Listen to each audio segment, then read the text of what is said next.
What's going on, everybody? It's Nick with Us versus Herd, getting it together today on a, what is it today? Wednesday. Epic sell-off across the boards here. Trying out some new software, so bear with me for a second here. See what's going on. I don't really know what's going on right now. Hold up. Okay. If you're here right now, leave a comment.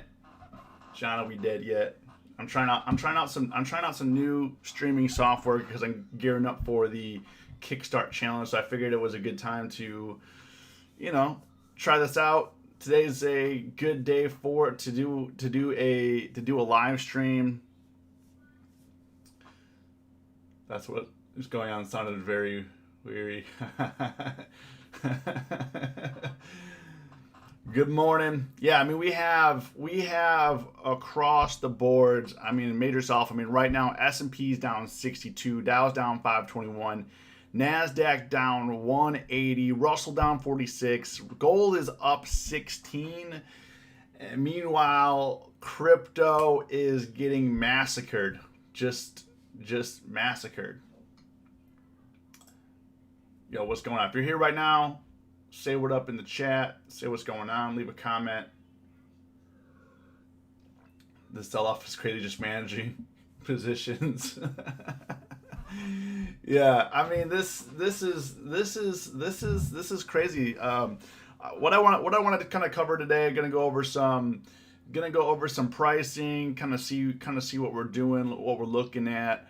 Some of the levels that we are. I did post a video on Friday kind of giving a warning saying, hey guys, don't celebrate too early. We're not out of the woods yet. Let's see what happens, because I mean when we're looking at SPY, right? When we're looking at SPY right now, I mean for the last couple weeks we've been going in a very wide range, gapping up, gapping down. Now SPY is under the 50-day moving average. So it is under the 50-day moving average. It was holding before we dipped here on 512, pumped back up to 517, but now we've gone from 517 to now below the 50-day. We're basically at the same price, or a little bit higher than it was at 405. Now it's at 406. So I mean right here, DOGE trading, what's going on? So right now, I mean, I haven't made any trades yet today. Some of the stocks we'll go over some of the stocks that we're looking at here, but I mean, essentially, I mean, you just want to be cautious with this kind of price action. I'm not gonna be catching the knife. If you're looking at, let's say, Bitcoin had basically a 5,000 crash from where it is now. It went down to 30,000. Now it's at 35,000. But I mean the whole thing. I mean this came down below the 200-day moving average on Bitcoin. Came all the way down here. Doge crashed to like 21 cents, and I mean it's just wild, the price action. And one of the things that, like, for me, what I always look out for is overall optimism.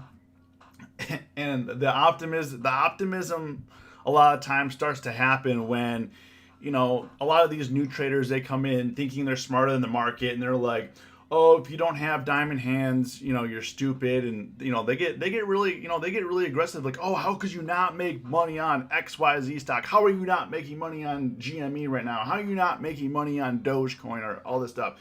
It's not that I didn't make money on it. It's just that I hit my targets and I exit. Like when like for Dogecoin, I bought back in January for 7 cents, sat on it, didn't do anything with it, and when it ripped up all the way to 69 cents, I started scaling out my profits. I met my targets, and that was it.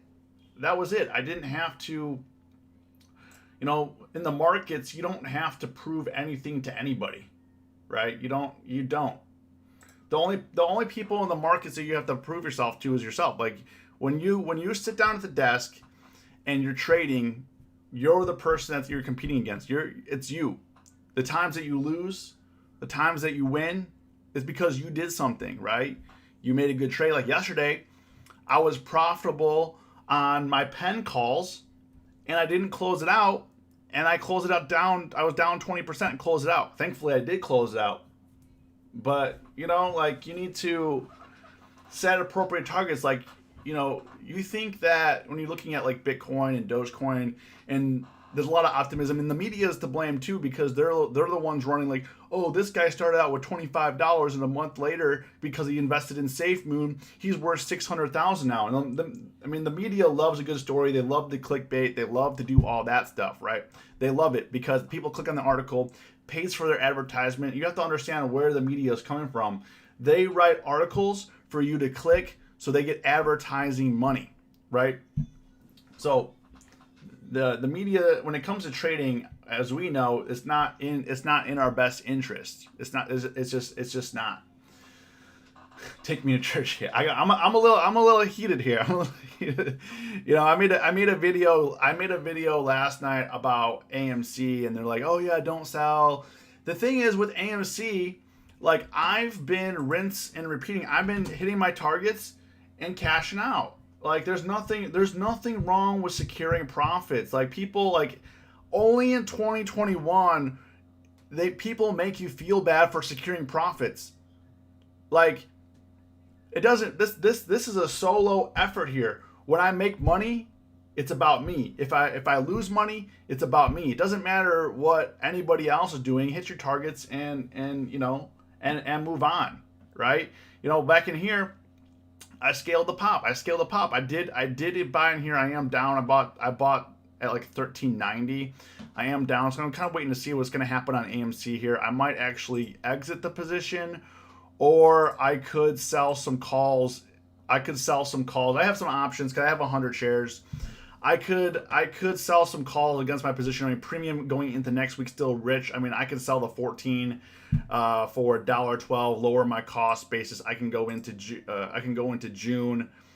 I could sell these 15s for $1.80. You know what I mean? So I'm not panicking. AMC right now is kind of holding around here. It might actually leg down here to 12 or 11.50 if you're looking at AMC. But right now, kind of waiting and seeing, because after we had the drop on a lot of these stocks, I mean, we have NASDAQ recovering, we have SPY. It's a little choppy here. Here's the 5-minute chart. The 1-minute chart's a little bit. So I mean, we had this drop, but nothing's really having continuation or follow through. But like what I learned about this market is, you know, you really have to secure profits, secure the bag, move on to the next trade. You know, if you hit your targets, move on. Like this is not a market that you want to be greedy with, long or short. And sure, people are piling in short today, which I mean, understandably, they're laying into this weakness right now. But I'm just kind of waiting and seeing right now. You have stocks like Coinbase making that cheddar. You have stocks like Coinbase down. It was down a lot more. It was down. It reached 208. Now at 219. Trying to make a recovery here, but I mean, all these IPOs, all these overvalued stocks were just getting obliterated. I mean, basically in a month, this is down half. I mean, that's bad.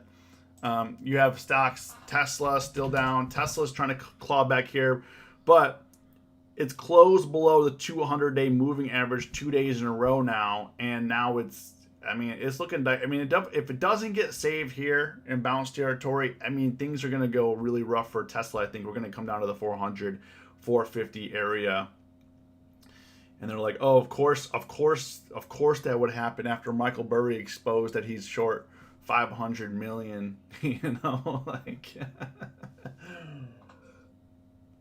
But if you're here right now, leave a comment. I am streaming on multiple platforms, trying out this new software called Restream. I'm streaming on YouTube and in the Facebook group right now. I'm trying to see actually let me see if I can pull up some comments here.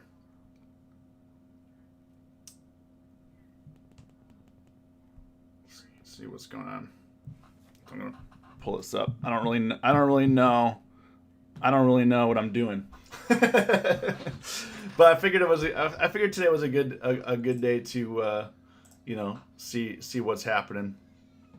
So if you're here right now, say what up in the chat. If you're on YouTube, hit the like button. Definitely helps out the stream. Couple stocks that are pushing right now. I mean, obviously Tesla's pushing. Snow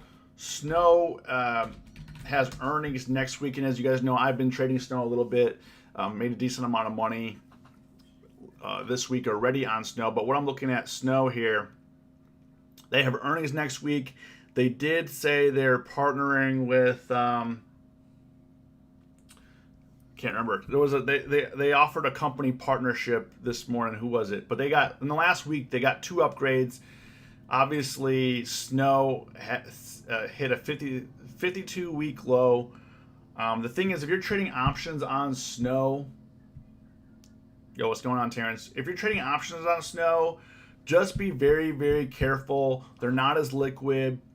Bid ask is super wide. Ronaldo, how you doing? Bid ask is super wide, so you want to be careful if you're trading options on Snow. But it's interesting. Ahead of earnings, Snow drops to 52-week low. They get 2 upgrades ahead of earnings. They haven't even reported earnings yet, so they're really trying to pump the stock. That's why I'm a little bit wary. That's why I sold into essentially the strength here. But if you're trading options on Snow, just be very careful. Bid ask super wide. If you're not experienced, I don't think you should attempt it. You know what I mean? Like it's a tough one, essentially. But Snow, they have earnings next week. They offered I have to look it up. What's going on, Jeff? Where are we at here? Where is this is pretty interesting news. So the Mormons Church secret of $100 billion fund scored 900% gain GameStop and boosted his Tesla bet by 39%. I mean, the Mormons are stacking that bag right now. Just stacking it. They made 900% gain on GameStop last quarter, and they invested 39% more after growing at 3,500% last year. I mean, they're stacking. I don't know how much they're actually up, but and like, what do they do? What do they do with all the money? You know, does anybody know? Like, what do the Mormons do with all the money? Like, like that's what I want to know. But yeah, that's just crazy.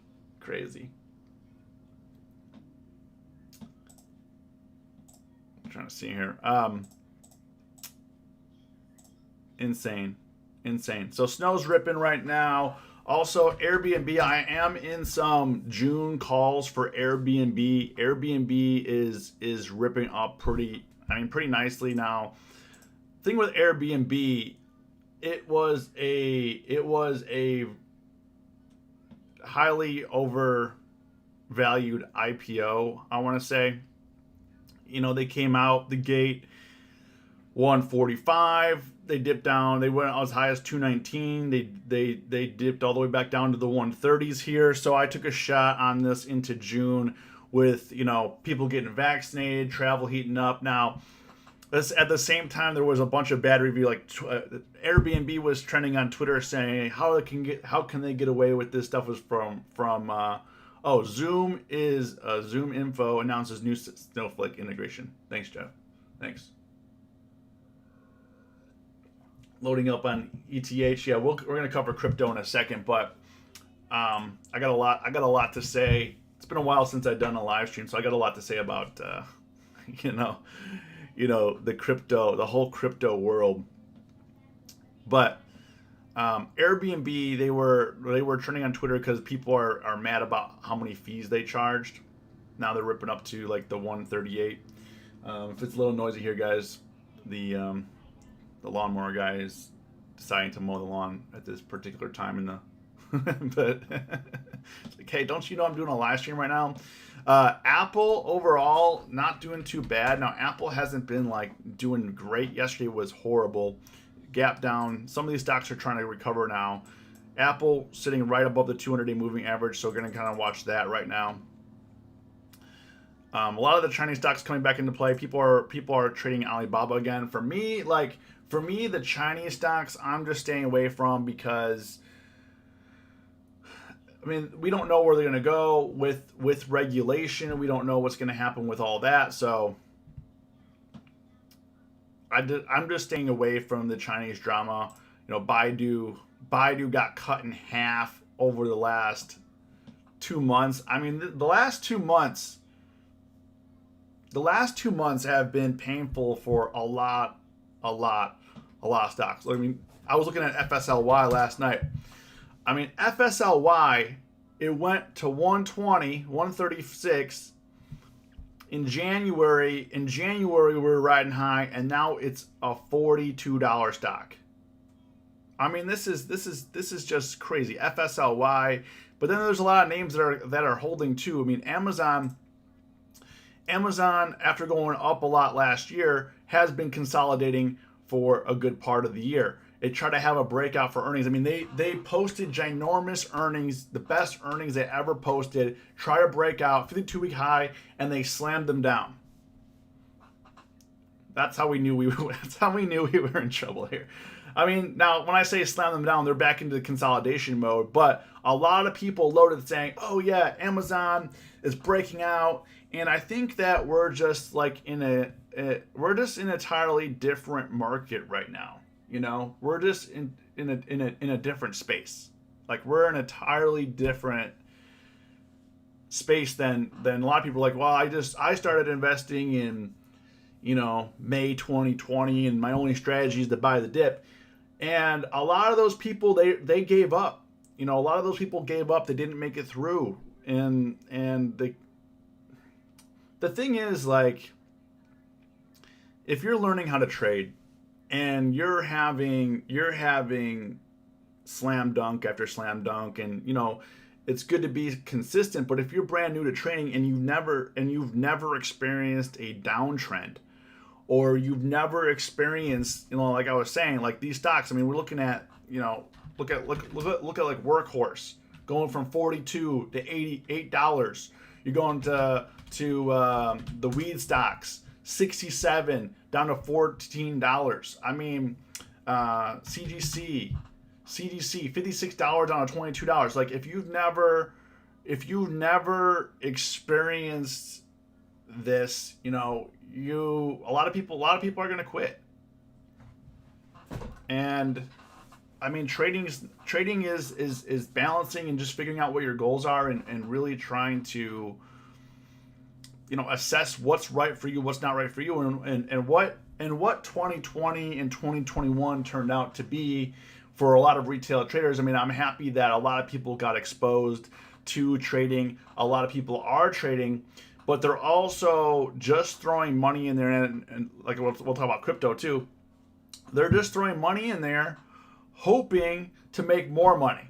And if hope is your strategy, or a lot of people are putting money into something hoping to get rich. I'm like, oh yeah, I bought Dogecoin at blah blah blah, and I'm gonna hold forever, and you know, and that's when the market, you know, that's when the market is really gonna kind of come for you. You know, let's look at some of these.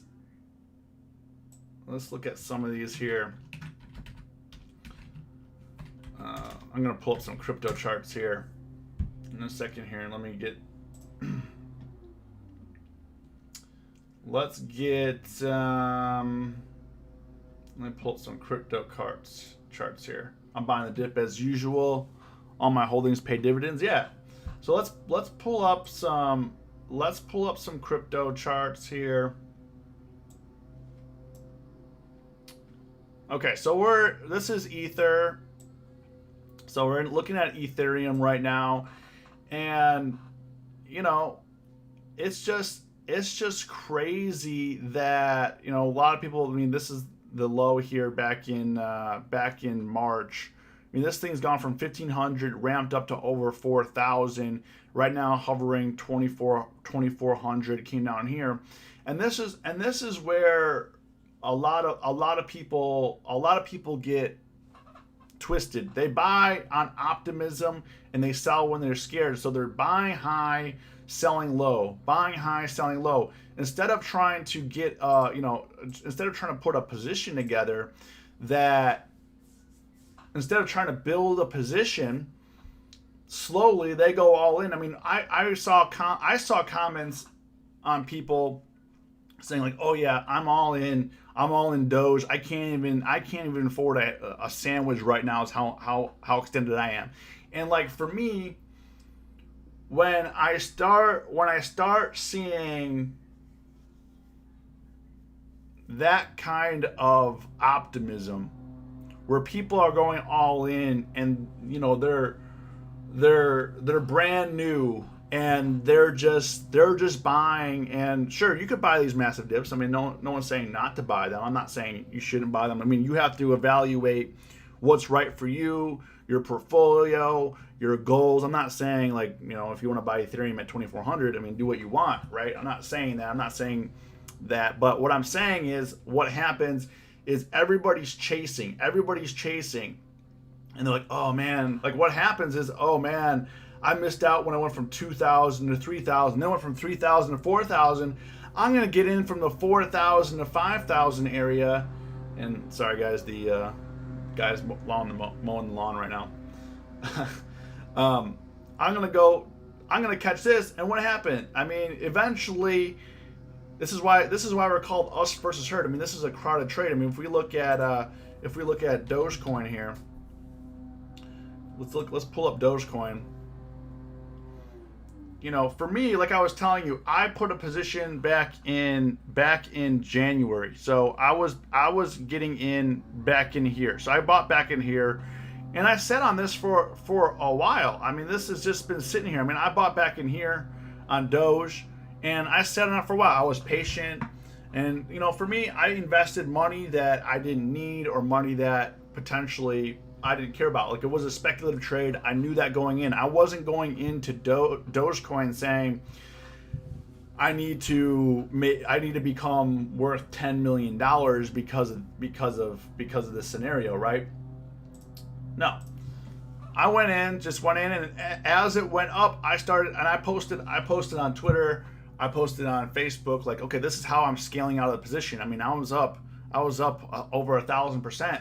At one point, I scaled as it was running up. I sold the last of my position at 69 cents. I started offloading in this area. I sold my last position at 69 cents. And look, the high is 73 cents, and now it came crashing today down to 20 cents.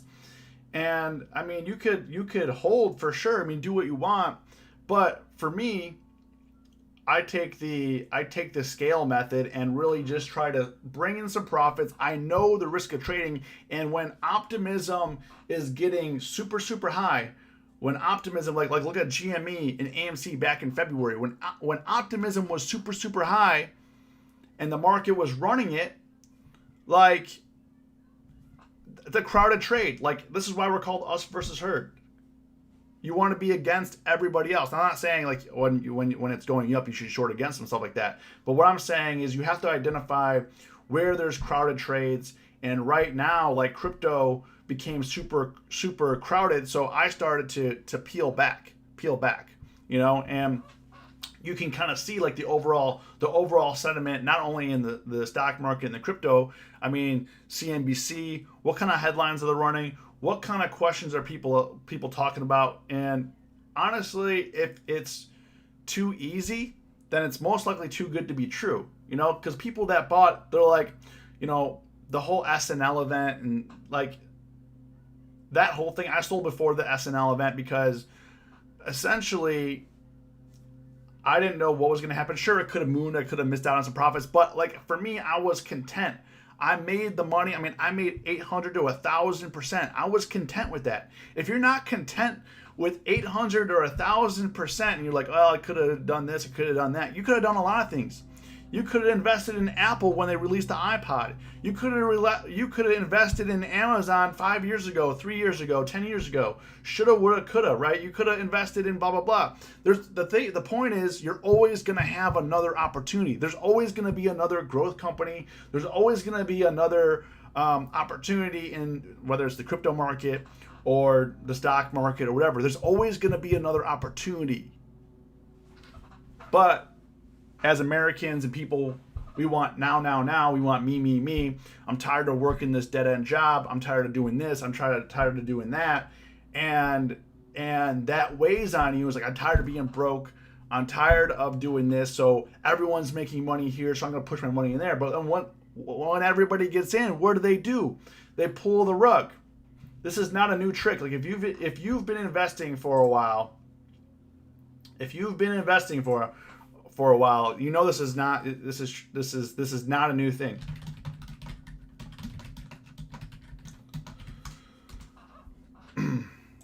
Sorry, I was responding to a comment here. Sold DOGE 65, didn't care about the hype. I was up 160%. Yeah, I mean, like, at the end of the day, you have to set, and this is what we're going to be going over. This is why I'm happy we're doing the Kickstart Challenge. And if you guys haven't heard about the Kickstart Challenge, go to uvhkickstart.com. Starts next week. I know it's a little promo, but starts next week, uvhkickstart.com. 5-day free training, an hour a day. Also giving away an iPad Pro. So go to uvhkickstart.com. And we're going to be doing a live training. And this is a lot of stuff that I'm going to be covering is, mentality, setting realistic goals, not being greedy, like be satisfied. Like people got so greedy in crypto. Like imagine this, like let's say you gave me $100 bill. And I said, okay, thanks for that $100. And I came back a week later and I'm like, hey, thanks for that. Thanks for loaning me that $100 bill. But because you were so nice, here's $1,000 back. You're like, man, this is great. This is great, right? You would be satisfied. Like, man, I turned $100 into $1,000 and you would have been grateful, right? But in the markets, the greed factor turns on. It's like, oh, it was so easy. I would turn $100 into $1,000. I'm gonna turn $1,000 into $10,000, $10,000 into $150,000. But you don't understand, like a lot of those people, they got in early. They bought back in here. Like people that were turning $1,000 into $10,000 or more, 100,000 to $1 million, whatever the case is. They got in here, or even before that. Some people have been holding since 2018, 2019, 2020, when DOGE was worth less than a penny. I mean, like that is this. Sorry guys, get it. I'm getting a little heated right now. Not angry in a way, but getting a little fired up. But essentially, I mean, like this is something that I'm passionate about, and it frustrates. What's frustrating to me is on this channel, through us versus herd. For 4 years straight, we've been teaching and preaching basically, let's be safe. Let's think about this rationally. Let's be us versus herd. Let's not follow the herd mentality. The herd mentality leads you into the slaughterhouse, and you get cut down, right? So let's be us versus herd. We're us. Let's the herd. What's the herd doing? They're all piling in, and are they wrong? No, not necessarily wrong, but you have to. These people don't have a plan. These people do not have a plan to exit. Their plan to exit is to get rich, and I guarantee you, if these people get rich, which a lot of people did, if they got rich, then I guarantee you they're going to lose it within the next 5 years or 3 years because it came so easy to them. I mean, we've all had gains. We've all had monster gains in the market when we were learning how to trade. We've all had monster gains. Like, man, that was easy. I'll do that again. And then you blow that trade out. You're like, man, I just lost all that profit. And I remember in 2020 when the pandemic hit, and there were a lot. I'm not going to name names. There were a lot of experienced traders, and when I say experienced, I mean 20 plus years, 30-year veterans, and that are public with what they do. And thankfully they are, because it provides accountability, and that's a big thing about like YouTube is like you don't really know what's really going on with that person.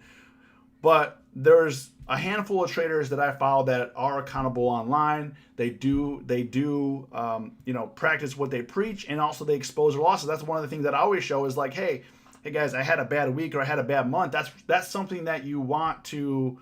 That's something that you want to be realistic. If you're always winning, it's not realistic because that's not what the market is about. I mean, gains over a long period of time stack up, and sure, you're gonna have pullbacks in your account. It is what it is. But in February, there were some experienced traders, decade year long veterans, that they lost a year or more worth of gains in weeks or days. And that to them is worth 6 or 7 figures. I'm not talking like, oh, he lost his, 2,500. I mean, they were losing $500,000, more than, 1.2 million, whatever the case was. I mean, it was a lot. There was a lot. And it's not because those people were dumb or stupid. And like, the thing is, like, even you have to fact check yourself too, is because a lot of times you're like, man, I'm just not trading well. I'm not on my game. Like, but what's going on with like your personal life? What's impacting this? Are you worried about something else in your family, health? Are you worried about? I mean, that impacts what you do as a trader. I mean, you're just not, trading's not simple. There's a big psychological piece here, and that's one of the things that I cover in the UVH Academy, because like, you really need to understand that we are all looking at the same data. We all see numbers on a screen, but what do we do with it? What do we do with that? Do we get greedy? Do we get selfish? You're like, oh, this is owed to me. Oh yeah, this stock cost me a lot of pain last month, and I'm gonna lay in now. Listen, market doesn't care about your feelings. Market doesn't care about anything that you think. Market doesn't care how much money you have. Market doesn't care what car you drive, who your girlfriend is, or whatever. Market does not care. What the market wants to do is saying, hey buddy, come here. I think you're gonna like this stock. I'm gonna put it in your favor for a little bit, and then we're gonna slam the door shut. So that's why when you're trading, investing and trading are completely different. If you're investing long term, your chances of profitability are higher because you're not touching your portfolio. You're looking at it on a 5 to 10 year, 20 year, scale. When you're trading, it's a lot harder because you're looking at, okay, should I get in now? Should I not get in now? Should I take profits? Should I not take profits? And that's why before you enter a trade, you really have to set realistic goals. Okay, if this trade goes in my direction, what's my profit target? How much money do I expect to make out of this? Okay, if it doesn't, because whenever we put a trade on, there's a chance that trade may not work out. Like when people bought DOGE at 70, I mean, I would say it's not working out, down 50% right now, right? So there's a chance when you put a trade on that you're going to make money. There's also a chance that you're not going to make money. But we always forget the part where we don't make money, because whenever we put a trade on, we're automatically assuming we're going to make money, because that's why would I put a trade on and not want to make money? And it doesn't matter what you want, it matters what happens. So when you put a trade on or want to put a trade on, you're either going to make money or you're not going to make money, and you have to set those limits. You have to say, okay, at what point do I not want to hold this position anymore if it goes against me? Like if I bought Tesla right now at 550, Tesla's trading at 555 right now. I'm looking at one of my other screens. But if I bought it here at 555, there's a chance that Tesla could go up. There's a chance Tesla could go down. So at what point would I take profits? At what point is enough pain where I say, okay, I give up on this trade. I don't want to be in this trade anymore. And that's it. So you have to set that for yourself. Nobody can say, I mean, I know that everyone's learning. And the thing is about the market, we're all learning, right? We're all learning in the market right now. Like, experienced traders, even Warren Buffett's like, man, I made a bad trade, I made a bad call, probably shouldn't have sold my Apple, stuff like that. Like we're all here to learn. We're all lifetime students of the market, because the market is never the same.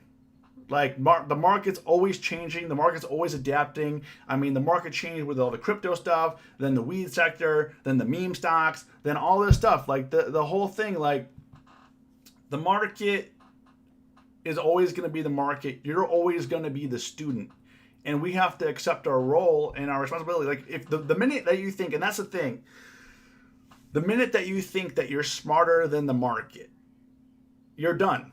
You're done. If you think that you're smarter or you're better than somebody else, like, man, I can't believe you lost that. I'm piling on $5,000 a day and things are good, right? And for me, like, there's times in my trading career, it's like, man, I'm making 1,000 plus a day, being consistent. Everything's going well. Till like, yo, what happened? Where did the wheels fall off? What's going on? What's my strategy? And what you have to do, you got to peel yourself back and saying, okay, let's reevaluate. Let's stick to cash until we can discover what's going to happen, right? Peel back what's going on. You don't always have to be in a position. Sometimes being in cash is a good place to be. Like if you don't know what's going to happen in the market right now, if you don't know what's going to happen with SPY or the NASDAQ, and you're running on fear and you're having some emotions because you took some losses, like you need to scale back and find a new entry point, whether you're going to be long or short, or make up your mind, or only stick to a couple trades. Like a lot of times, like especially in the bull market, I love the market, especially in the bull market where we could be up 10, 15 or more positions. Some people portfolios have 100 positions open. And that's okay in the bull market when we're just rounding up, we're just collecting money and everything's going fine. But then like when we're in a time like right now where volatility is high, we don't know if we're going up, if this is a correction, if, what's going to happen. We don't know what's going to happen. So scale back, take it easy. You don't have to always be in a position. And, I've done the same over the last, if you look at what I've done, I've been posting less trades, but focusing on just a couple stocks. So, okay, I like this setup. I'm going to go in. If it doesn't work out, it doesn't work out. Okay, it does work out, great. Let's find the next one. Okay, take it one stock at a time. One stock at a time. You don't have to battle the market. A lot of people are like, oh, I'm going to gear up for war. I'm going in. Listen, the market is going to take all of your account and spit it you back out. And they're going to say, thanks again. Hey, why don't you clock into that 9 to 5 and make some more money so you can come back into the market so I can take it again. Thank you very much. That took me 200 hours at my job to make that. You know what I mean? Like, whatever the case is, just take it easy. And if you're not sure, like, honestly, paper trade. And people are like, I don't get the same vibes when I'm paper trading and stuff like that. I get that you're not going to have the emotional part, but what you can figure out is the process. And your process will change with the market. You may be better at selling premium at some point in time, and then sometimes you may not be. Like when we have major corrections, premium sellers are getting wrecked. When the market is slow, premium sellers are getting paid really great, and there's a lot of opportunity. So there's a lot of ways to make money in the market, whether you're selling premium, buying shares, whatever the case is. So, that's pretty much all that I had to say today. I'm gonna jump off. Leave a like, leave a comment. Let me know what you guys think. I'll be around. You guys have a great rest of your day. Stay safe, stay green. It's us versus herd.